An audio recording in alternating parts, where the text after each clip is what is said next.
So our fifth and final video. So I'm just focusing. But you gotta turn it so it's on me. No, That's the other one, that's on you. There you go, okay. Good afternoon, my name is Sean Blake. I'm a student at Columbia College. I'm presently taking a course in public speaking. Today we're going to talk about texting and driving, and the dangers and hazards of texting and driving.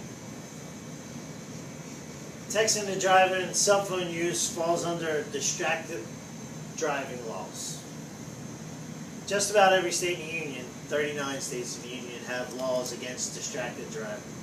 Cell phone use falls under, and texting and driving is one of those things that falls under that.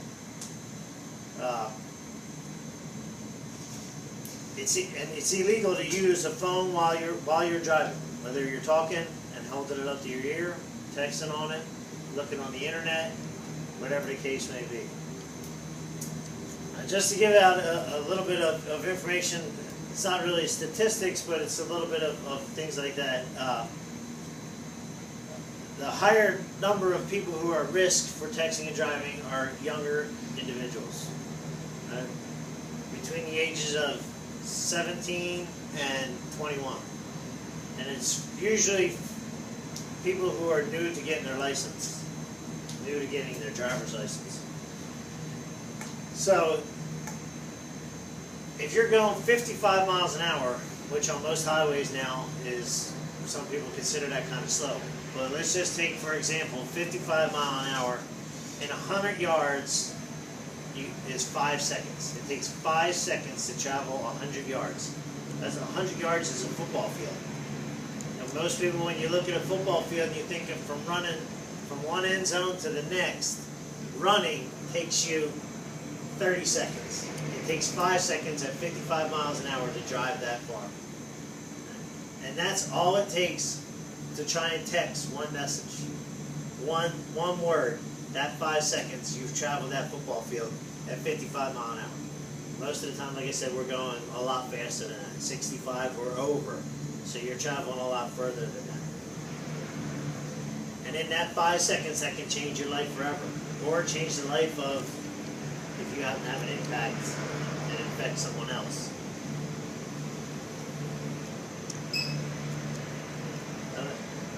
Again, we won't get into too many statistics, but since cell phone use has come into operation, texting and driving, distracted driving, the numbers have risen over the years. And again, the numbers that are rising are the younger population. So, what are we going to do to take a little bit of action on this? Today, I'm going to ask everyone to sign a pledge. I brought 5 enough for everyone. To not text and drive. Right? So like I said, there's 39 states that have laws against texting and driving. Not all of the laws are the same.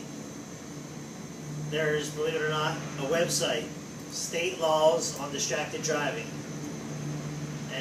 And that's how you would look it up. State laws, distracteddriving.com, to find out what state that you live in and what laws are on the books. For us here in Virginia, you were not allowed to use your cell phone when you were driving, but just recently, in the past few months, they changed it to you're not allowed to text, you're not allowed to call, you're not allowed to be on your cell phone while you're operating that motor vehicle.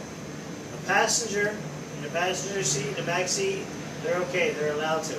But you as the driver, you're not allowed to turn and look to see what that new latest, greatest picture was that came up or whatnot.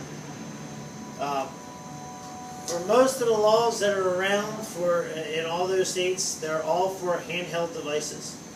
So a lot of the companies are coming out with nowadays of letting you, they have a hands-free device.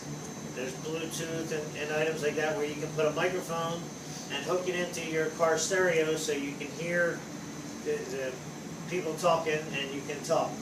And there are even some things for talk to text if you need to send a text message.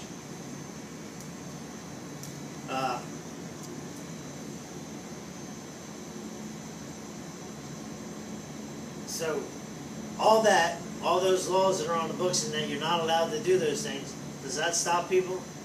No. No, doesn't stop people at all. Today, on my way into work, it's a 15-minute drive from my house here to work. I saw 6 people on a cell phone as they're driving. And like I said, in Virginia, they can pull you over. You can get a ticket. And from what I heard, it's about $65 or something. I don't know. It depends on the state. You would have to go to the state, to the website and see what the laws were and what the fines were. So that's phone calls, is what you mean? Yeah, phone call, cell phone. If you're using your device and you're driving in the car, you cannot be behind it. So, we'll go over a few of those just to give you a little bit of background on the information and stuff like that. It's a matter of life and death about texting and driving. A 17-year-old girl just got her driver's license, and her first day of school, she ran into the back of a school bus. There was 2 children on the bus. They were injured, but really the worst part is the girl who was driving the first day of school died. So, again, 16-year-old girl, head-to-head collision. She was texting, veered across the line, and smashed into a tractor trailer. The tractor trailer had hardly any damage whatsoever done to it.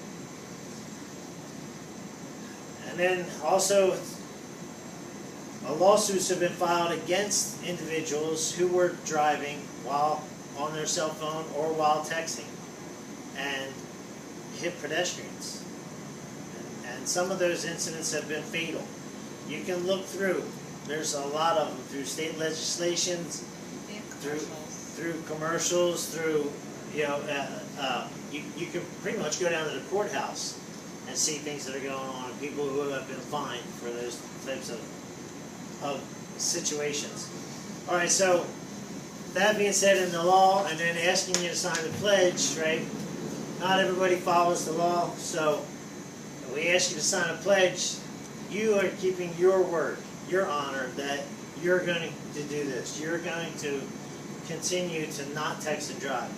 And what can be some of the ways that can help you stick to the pledge, stick to your honor? Well, you can shut your phone off, first of all. Or if you really don't feel like shutting it off, you can set it to mute where it doesn't vibrate, it doesn't ring, you won't hear it. Some people got so addicted to texting and driving or using their cell phone while they were driving that they started putting their phone in the back seat. Or they would start putting for ladies, they would put their phone in their purse and they would put their purse in the trunk. Right? So you're not tempted to try and reach over or try to dig through the back seat. Of course, there's just about every car nowadays has a glove box. You can still put your phone in the glove box. The key to start the car is usually the key that locks the glove box, so you can lock the glove box, and while you're driving, you can't unlock the box, so if it goes off. So, in conclusion, texting and driving seems like a senseless act.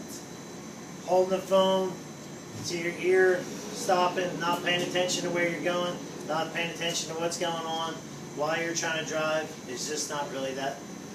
Not something that needs to happen, not something that you need to do. It could be a matter of your life and someone else's life. Thank you.